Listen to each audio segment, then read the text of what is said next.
Patris et Filii et Spiritus Sancti.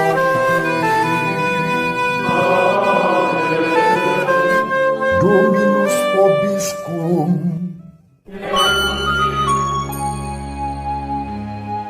Sahabat peradaban kasih ekologis yang terkasih, selamat berjumpa dalam renungan harian bersama saya, Romo Alois Budi Purnomo PR, melalui channel ini. Semoga panjenengan selalu sehat, tetap semangat, tanpa sambat, dan selalu bahagia, kebahagiaan yang bersumber dari Tuhan Allah kita. Mari kita awali perjumpaan kita dengan bersatu di dalam doa. Allah Bapa, sumber kebijaksanaan dan kebahagiaan, Engkau telah menurunkan hukum kepada manusia. Hukum itu adalah hukum belas kasih dan kerahiman-Mu.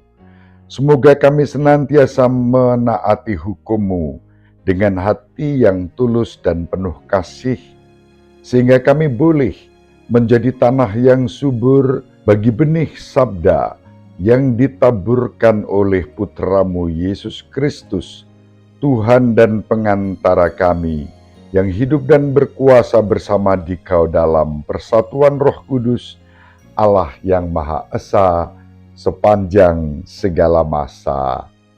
Amin.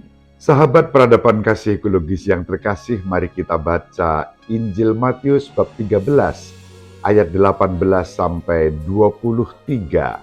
Sekali peristiwa Yesus bersabda kepada murid-muridnya, "Dengarkanlah arti perumpamaan tentang penabur. Setiap orang yang mendengar sabda tentang kerajaan surga dan tidak mengerti, akan didatangi si jahat yang akan merampas apa yang ditaburkan dalam hatinya. Itulah benih yang jatuh di pinggir jalan. Benih yang ditaburkan di tanah yang berbatu-batu ialah orang yang mendengarkan sabda itu dan segera menerimanya dengan gembira, tetapi ia tidak berakar dan hanya tahan sebentar saja. Apabila datang penindasan atau penganiayaan karena sabda itu, orang itu pun segera murtad. Yang ditaburkan di tengah semak duri ialah orang yang mendengarkan sabda itu, lalu sabda itu terimpit oleh kekhawatiran dunia ini dan tipu daya kekayaan, sehingga tidak berbuah. Sedangkan yang ditaburkan di tanah yang baik ialah orang yang mendengarkan sabda itu dan mengerti, dan karena itu ia berbuah, ada yang 100, ada yang 60, dan ada yang 30 ganda. Demikianlah sabda Tuhan. Terpujilah Kristus. Sahabat peradaban kasih ekologis yang terkasih, berkali-kali kita membaca, mendengar sabda yang hari ini kita baca dan kita dengarkan. Tapi mari sekarang kita mencoba membaca dan mendengarkan sabda ini dengan cara pandang yang baru. Biarlah saat ini Tuhan berbicara kepada kita sekali lagi, dan mari kita mendengarkannya dengan bahagia.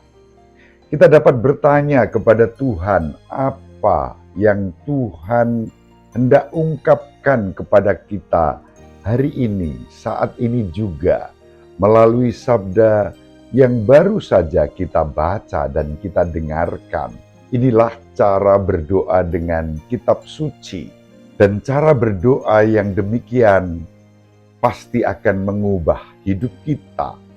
Sebagaimana dikatakan dalam surat kepada umat Ibrani bab 4 ayat 12, sungguh firman Tuhan itu hidup dan efektif, lebih tajam dari pedang bermata dua manapun, bahkan menembus antara jiwa dan roh, sendi dan sumsum, dan mampu membedakan refleksi dan pikiran hati kita. Bagaimana Roh Kudus memanggil saya untuk suatu pertobatan yang lebih mendalam dengan mendengarkan Yesus yang menjelaskan perumpamaan tentang penabur hari ini pada kita. Bagaimana saya dapat meningkatkan kasih saya kepada Tuhan, kepada sesama, dan kepada alam semesta ini berdasarkan perumpamaan yang disampaikan Tuhan kepada kita pada hari ini. Itulah pertanyaan yang hendak kita jawab di dalam renungan ini. Sahabat peradaban kasih ekologis yang terkasih, setelah membaca perumpamaan ini, mungkin kita tergoda untuk berpikir, Tuhan, saya sangat senang boleh menjadi tanah yang baik. Misi selesai. Tunggu dulu. Tidak secepat itu. Karena perumpamaan yang disampaikan oleh Yesus itu bukan suatu perumpamaan yang kun fayakun, jadilah seketika, melainkan di dalam suatu proses. Dan proses itu bisa seumur hidup kita. Maka menjadi sesuatu yang sangat wajar apabila sebagian besar dari kita melalui semua tahapan jalan dalam perumpamaan yang disampaikan Yesus. Mungkin hati kita pernah berada di jalan ketidaktahuan dan tidak mengerti apa yang Tuhan ajarkan kepada kita melalui firman-Nya. Mungkin hati kita dipenuhi dengan tanah yang berbatu ketika kita mempertanyakan iman kita atau terjatuh di masa pencobaan dan penganiayaan di saat menghadapi kesulitan-kesulitan hidup.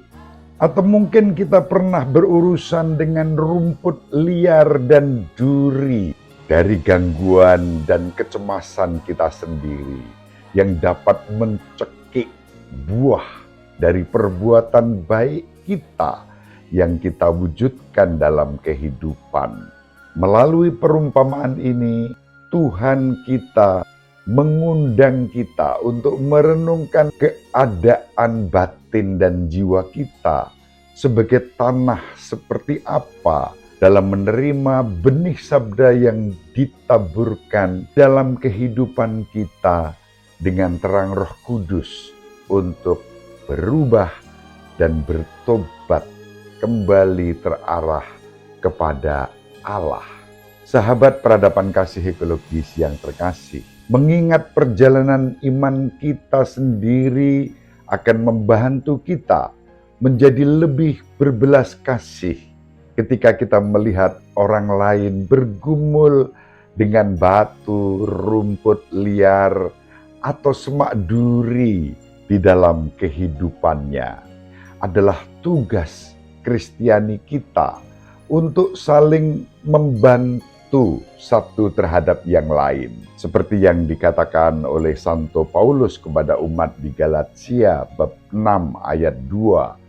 Saling menanggung beban, dan dengan demikian kamu akan memenuhi hukum Kristus. Saling membantu. Ketika kita menjumpai seseorang yang mempertanyakan imannya, baik itu karena penganiayaan, pencobaan, gangguan, kekhawatiran, kecemasan, kita dipanggil untuk saling hadir dan membantu.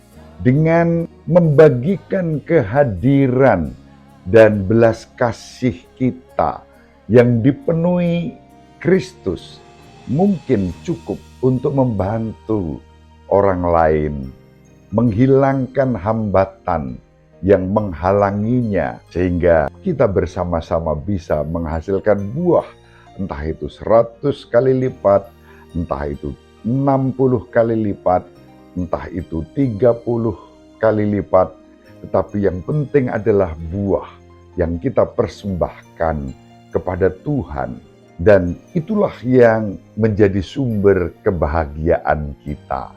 Kalau kita mengacu sabda Yesus sendiri dalam Injil Lukas bab 8 ayat 15, Tuhan Yesus bersabda, "Berbahagialah orang yang menyimpan sabda Allah dalam hati yang baik dan tulus ikhlas, dan menghasilkan buah dalam ketekunan." Ketekunan itulah yang akan mendatangkan buah. Bahkan di saat barangkali hidup kita ini laksana tanah yang berbatu, yang dipenuhi rumput liar, atau bahkan semak berduri, dan tak ada yang mustahil. Allah sendiri mengubah hati kita menjadi tanah yang subur bagi firman-Nya. Demikian, semoga bermanfaat dan menjadi berkat untuk kita semua. Ibu Maria selalu mendoakan kita, Bapak Yusuf merestui kita dengan keheningannya. Semoga panjenengan semua sahabat peradaban kasih ekologis yang terkasih bersama seluruh anggota keluarga dimanapun berada, dibimbing, dilindungi, dan diberkati oleh Allah yang Maha Kuasa, Bapa dan Putra, dan Roh Kudus. Amin.